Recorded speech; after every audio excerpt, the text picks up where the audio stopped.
And అందరికీ నమస్కారం. నేను మీ Suguna. Welcome to Sugus greeneries. మామిడల్లం అండి, ఇది మామిడల్లం అంటారు. మీరు ఎంతమందికి తెలుసండి?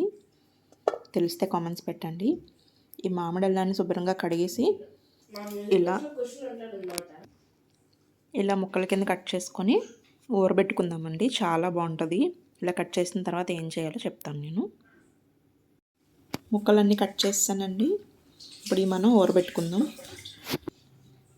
ఇవి మామిడల్లం ఊరబెట్టుకోవడానికి మనకు కావాల్సినవి వచ్చి సాల్ట్, పచ్చిమిర్చి, అలాగే నిమ్మరసం అండి. ఒక పెద్ద నిమ్మకాయ కంప్లీట్గా రసం కావాలి. ఇప్పుడు ఇందులోకి మనం ఇవన్నీ కూడా వేసుకుందాం. పచ్చిమిర్చి ఒక 4 పచ్చిమిర్చిని అయితే తీసుకున్నానండి. సరిపోతుంది మనకి ఈ కారానికి. నిమ్మరసం అలాగే సాల్ట్ టేస్ట్కి సరిపడినంత చూసుకొని వేసుకుందామండి. మళ్ళీ ఇది ఊరిన తర్వాత 2 days తర్వాత మనం ఒక 2 days తర్వాత అన్నీ సరిపోయినా లేదో చెక్ చేసుకుంటే ఒకసారి మనకి ఏమైనా పడతాయి అనుకుంటే మళ్ళీ వేసుకుందాం. ఓకే, ఇలా మొత్తం అంతా కూడా బాగా మిక్స్ చేసుకొని ఎయిర్ కంటైనర్లో మనం స్టోర్ చేసుకోవడమేనండి. బాగా కలుపుకోవాలి. ఇంకా వాటర్ అది ఏమైనా అవసరం లేదు. మనం సాల్ట్, నిమ్మరసం వేసాం కదా, వాటికి సంబంధించిన ఇంత వాటర్ వాటి ద్వారానే మనకి వచ్చేస్తుందండి. ఊరిన తర్వాత సపరేట్గా వాటర్ని అయితే మనం ఏమి యాడ్ చేసుకొని అవసరం లేదు. అలాగే మనకు కారం సరిపడా అంటే మనం పచ్చిమిర్చి వేసాం కదా, పచ్చిమిర్చి స్లైసెస్ అయితే సరిపోతుంది మనకి.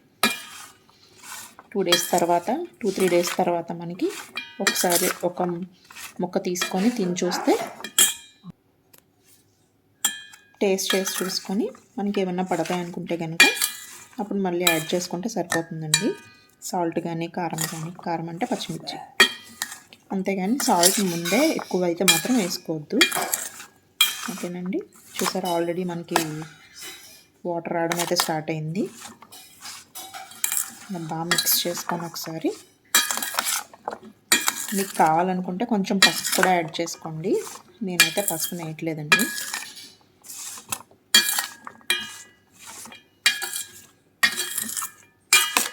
అంతేనండి, మిక్స్ చేసుకొని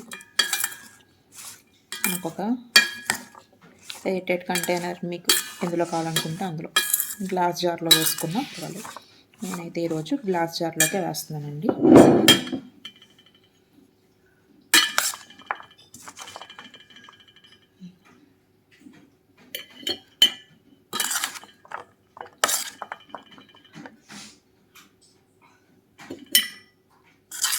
ఇలా మొత్తం అన్నీ కూడా దీంట్లోకి వేసేసుకొని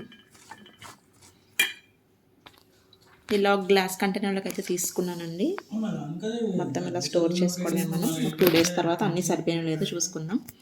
ఓకేనండి, ఈ రెసిపీ మీకు నచ్చితే కనుక తప్పకుండా లైక్ చేసి, షేర్ చేసి, అలాగే సబ్స్క్రైబ్ చేసుకోండి. తప్పకుండా ట్రై చేయండి. ఎలా ఉంది అంటే కామెంట్స్ పెట్టండి. ఓకేనండి, బాయ్. 2 days తర్వాత అయితే చూపిస్తున్నానండి. ఇది చాలా బాగా అయితే ఊరిని, ఇవి పుల్లగా కొంచెం స్పైసీగా చాలా బాగున్నాయండి. తప్పకుండా ట్రై చేయండి మీరు కూడా. అలాగే మీకు ఈ వీడియో నచ్చితే కనుక తప్పకుండా లైక్, షేర్ అండ్ సబ్స్క్రైబ్.